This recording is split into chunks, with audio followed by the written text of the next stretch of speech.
day, ladies and gentlemen. I are Jan Afrika, and if you doesn't know me by now, you should check out my previous videos so that you knows me, and then we can talk about stuff. Right? How is you doing today? How is everybody doing today? I can tell you one thing. I can tell you one fucking thing. South Africa is not having a good week.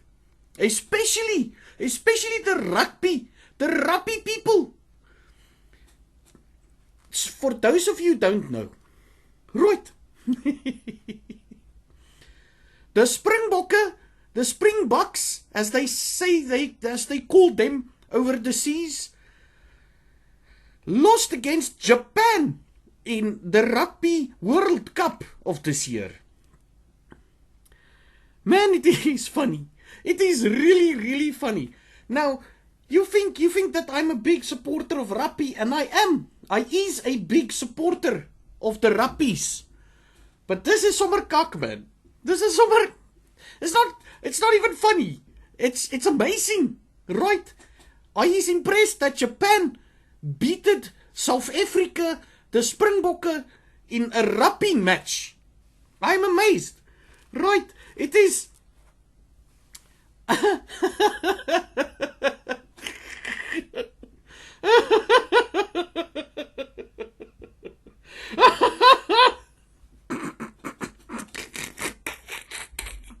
Right. Okay. Japan beat South Africa in a rugby match. That is just something totally different. Okay. Now, everybody, let me talk about one thing about this thing, okay? Everybody is blaming everybody else. Everybody's either blaming the coach. And this is, unfortunately, I want to make a joke about this. I really want to make a joke about this. But this is the general ideas, the thoughts, the consensus, the general consensus going into this, right? These are the people being blamed for the loss of South Africa's Rugby World Cup match against Japan. Okay? Firstly, they blamed the coach. Which is obviously the first thing you should go blame if you're a sport supporter of a sport team. Now, and then I've heard people blaming the simple fact that there was one black guy in the rugby team that doesn't deserve to be there. Because if you don't know, South Africa is working on the quota system in everything. If you don't know this, they must be equal, or they must be a certain percentage reflected of the makeup of South Africa. So there should be, if a team starts out, and it should be representative of all the multicultural races in South Africa. So this one guy got in, I don't even remember his name, he got in mainly because he was black, right? Now a lot of these people are like, yeah, it's because he was a black player who didn't know anything about the game and everything. And I'm like, yes, but wasn't everybody else cuck in the sports team, in the team? And then they like, yeah, actually everybody else was cuck in the sports team. And I'm like, so why do you blame one poor black oak? He's probably bloody cool, man.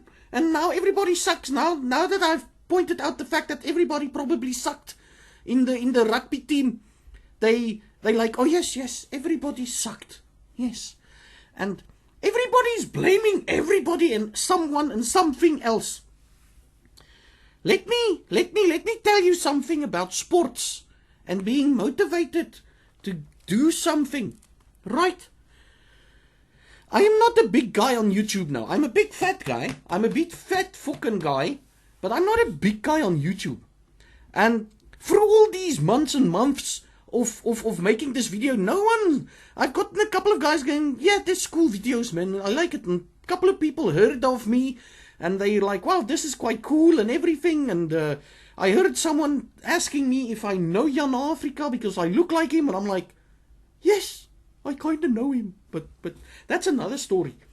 So the countries fucking faith in the Springbok team got shot in its murren by the moment by that inclusion of that one black oak. Right? Now, I'm not being racist. It was the entire fucking country being racist about it. And then they were like, yeah, no, the team is doomed and everything. Now, don't tell me the team looks at that messages, at everybody posting about it, and they go, yeah, if a lot of people believe this, we must be pretty shit. Right? So here's the key, South Africa. If you want the Springbokke to be a fucking good team again, you better start fucking believing. You better start, if the changes come in, I mean, yes, the government is interfering with our teams and everything, and they want a quota system where a black guy and a colored guy and a white guy and everybody else can play in. But if they want to bring in a quota system, they should probably do it in the soccer team too, hey? They should probably do it in the soccer team too. But okay, let's leave that for soccer and all that cuck.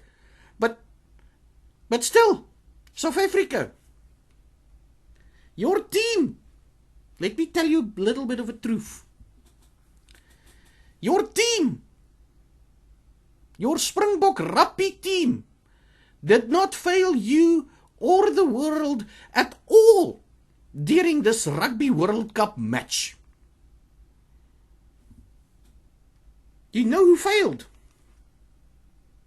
You, South Africa. South Africa, you failed your rugby team by not believing in them. Yes, this is a harsh truth. I know. This is a very fucking harsh truth. Right? You failed your rugby team by not believing in them. And that is the only way it goes. If you think something else could have happened and something else could have been done, and if you've got legitimate reasons, put them in the comments below. I fucking dare you again, South Africa, to prove me wrong. And as always, I know you're not going to prove me wrong because you are dom fucking poepola. You, South Africa, are dom fucking poepola. Because you can't think further than the next rugby game and the next brannas and beer. And trust me, I like my brannas and beer. I do. But you can't think further than that. So again, South Africa, I dare you. I dare you souls to fucking comment and say why the team failed. I believe we failed our teams. I couldn't watch the match and everything because I was busy with other stuffs. Stuff over here in the overseas takes a bit priority over the rugby game. But yes, you, South Africa, failed your donors a team. Chew on that for a little bit. And while you're chewing, I'm gonna say, fucking bye!